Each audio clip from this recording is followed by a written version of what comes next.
So I would like to set up a WireGuard connection between this Windows computer and a router that's across the internet in order to reach a camera that's connected behind that router. Neither the Windows computer nor the camera's internet connection have a public IP address. They have some CGNAT going on.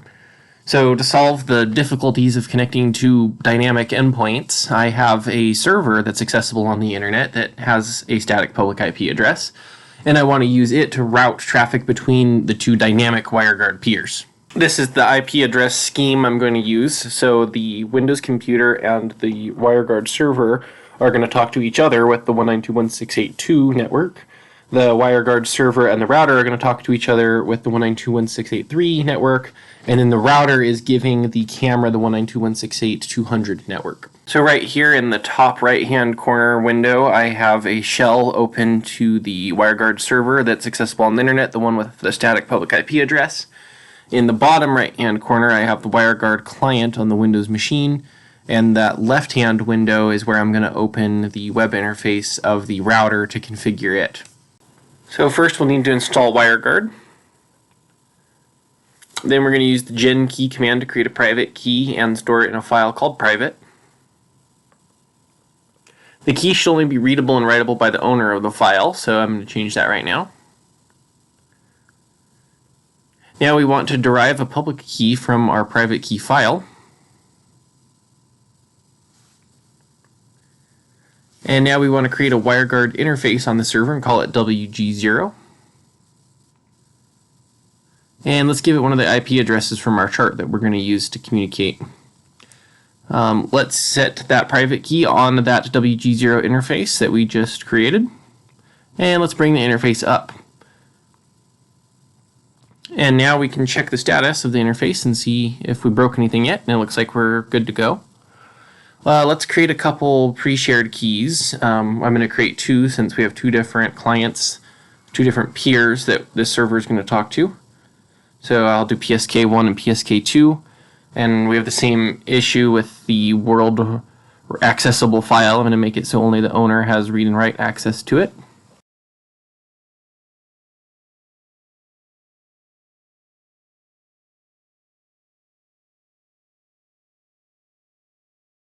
Okay, I'm going to go down here and configure the Windows client since we have all the information from the server we're going to need, like the public key and the listening port. Let's go ahead and name this tunnel something.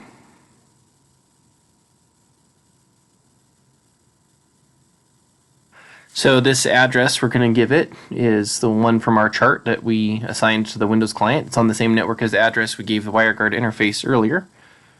I'm going to grab the public key from the status from the WireGuard server. Let's use PSK1 for this Windows client peer.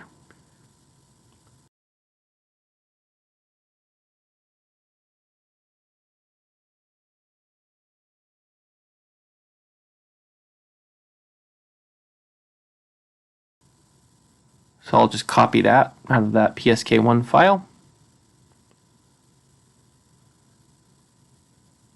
And then to get the public IP address for the endpoint, copy that off the server. And the listening port is up there from when we looked at the status.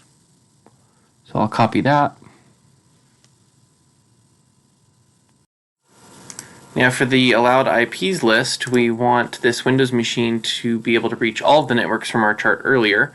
So the allowed IPs is going to include the network this machine and the WireGuard server communicate on, the network the WireGuard server and the other client, in this case the router, communicate on, the local non-WireGuard network the router gives to that camera we want to reach.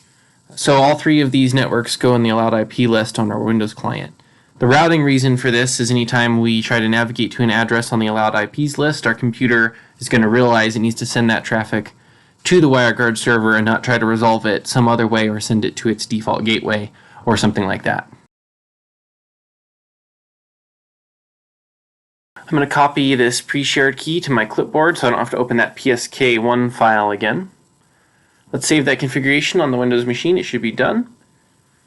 And we need to go become root on the server in order to execute a command saving our WireGuard configuration. Let's make a WireGuard folder in the default location and make a file named after the WireGuard interface to save our configuration in. This file needs to be this name and it needs to be put in this location for it to work. And then this is the command we have to run root. It saves the working configuration to the file. If you don't do this, your configuration goes away when you bring the interface down and back up. Then let's open that file so we can edit it. I'm going to give the interface 2 IP addresses, one on each network from our chart. The allowed IPs for the Windows client peer just need to include the one network that peer is on. And the public key and pre-shared key, I'm going to confirm that's the same down here on the Windows client. And we can save that file.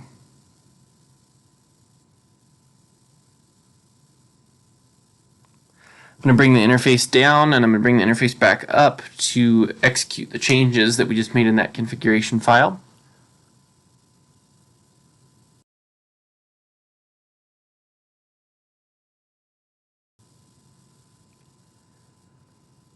And I'm going to go ahead and change the permissions on that WG0 config file.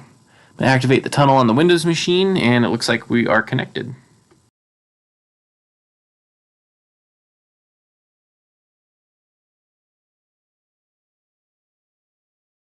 I'm going to go ahead and ping the Windows machine's IP address in order to see if connectivity is working.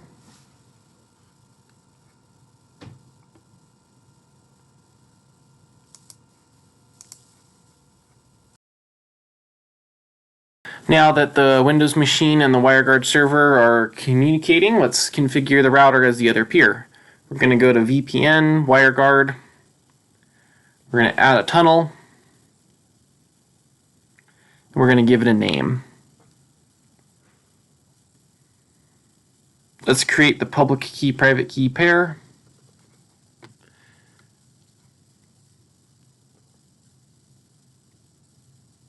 And we can save that tunnel for now without any other changes to it.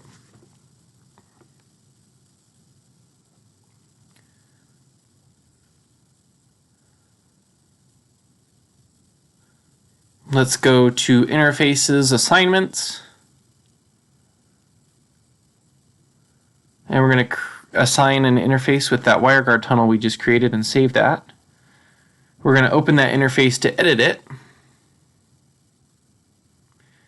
We're going to enable that interface and we're going to give it an IP static address. It needs an MTU of 1420. The IP address needs to be that one we assigned this router in order to talk to the WireGuard server on that .3 network.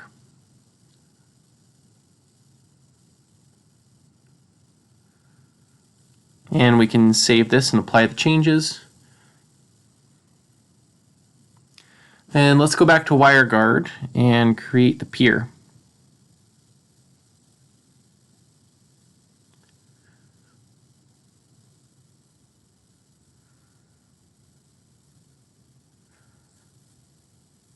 Assign it the tunnel we created.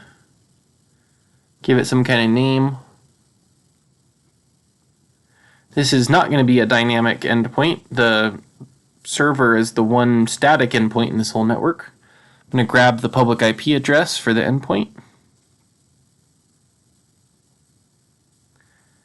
And I'm going to grab the listen port from the WireGuard server for the endpoint port.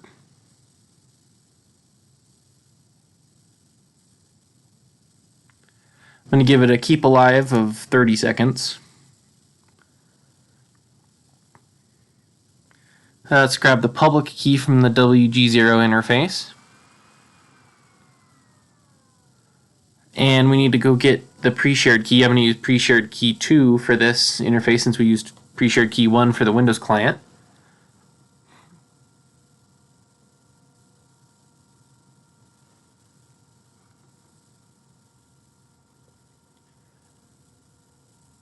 The allowed IPs are going to be the network that this peer uses to communicate with the server. And the IP address the other peer, the Windows client, uses to communicate with the server. I'll give these some description.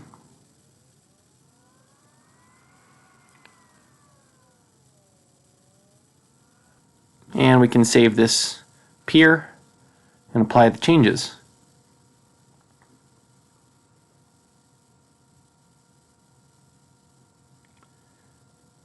And now we're going to need to go create some firewall rules.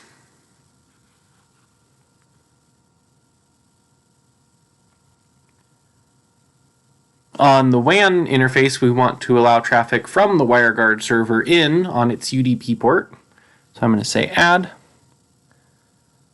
This is going to be UDP protocol. For the port, I'm just going to grab it from the Windows client since I have it right there, easy to get. And then the source address is going to be the public IP address of that WireGuard server. I can give it a description. Now, OPT2 interface is the one we assigned to the WireGuard tunnel earlier. So we're going to add a rule.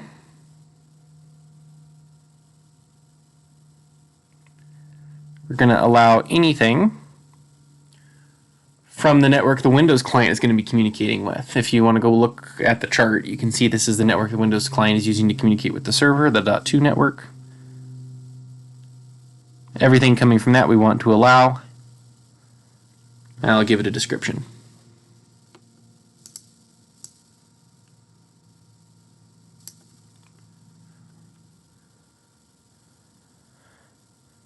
Apply that.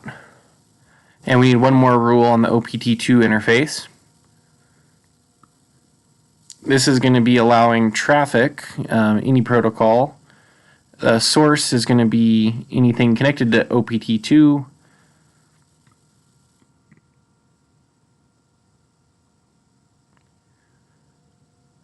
And we're going to save that. Now, OPT1 is the port I have the camera connected to on this router. So I'm going to set it up like it's a LAN port. I'm going to let anything that the source is connected to this port, and the destination can be anything. Allow all traffic out from the OPT1. Apply those changes. And now lastly, we're going to need some routing rules. So I'm going to go up to the menu, System Routing. I'm going to create a gateway for all WireGuard traffic. I'll give it a name.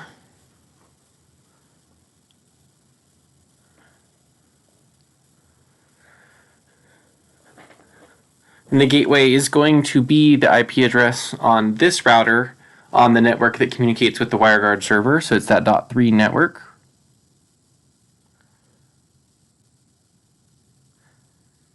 And then the monitor IP address can be the server's IP address that we communicate from this router on that .3 network.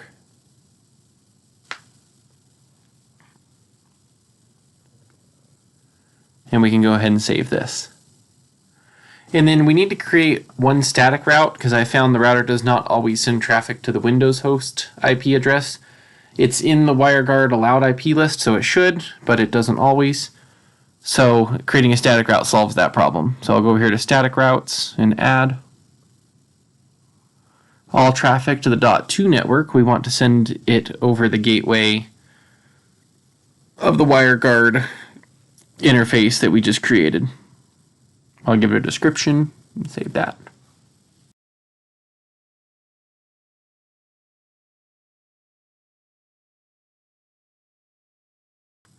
Now let's go back over to the server after we finish on the router, and we're going to add this router as a peer.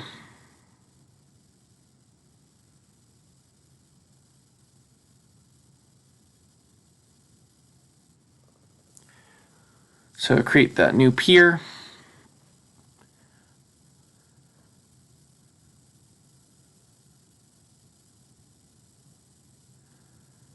And the public key I'm going to copy from the router,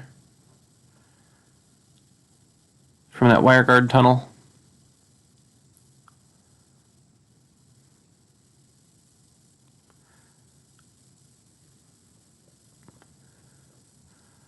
And the pre-shared key, I'm going to go look at the peer configuration since I don't want to open the PSK2 file.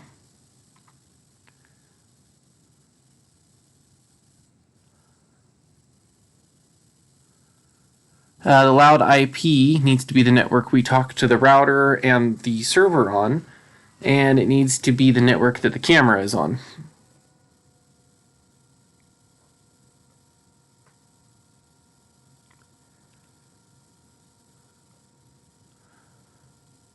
And we can save this configuration file. I'm going to go ahead and implement the changes by bringing the interface down and back up.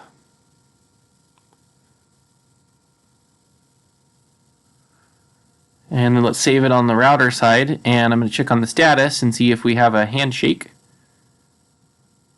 And we do, last handshake 6 seconds ago, so we're connected. Let's see if I can ping the router's WireGuard IP address from the server. That looks good. And now even the Windows computer should be able to reach the camera. Right here, the server can ping the camera. And since the Windows computer is still connected to WireGuard, let's open it and see if we can connect to the camera across the internet.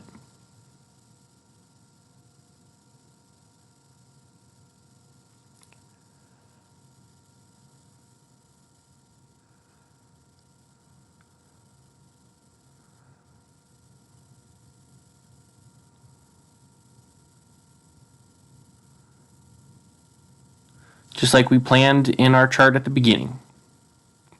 So I'm back on my Windows machine and I'm going to do a trace route just to see if it follows the IP address scheme we gave on our chart earlier. So I'm trace routing to the camera. So the first thing should be the server, the WireGuard server. There we go, and then it should be the router on the other end. So the 3.13. And lastly, you should be able to reach the camera directly from the router. Okay, back on the WireGuard server, you might need to edit this file and go down here. Uncomment the next line to enable packet forwarding for IPv4. I didn't have to do this. I think it's because both of my peers are on the same WireGuard interface, that WG0, but if you end up needing to do that in order to forward traffic between different ports, go ahead. And we need to become root and run this command for the changes to that configuration file to take effect.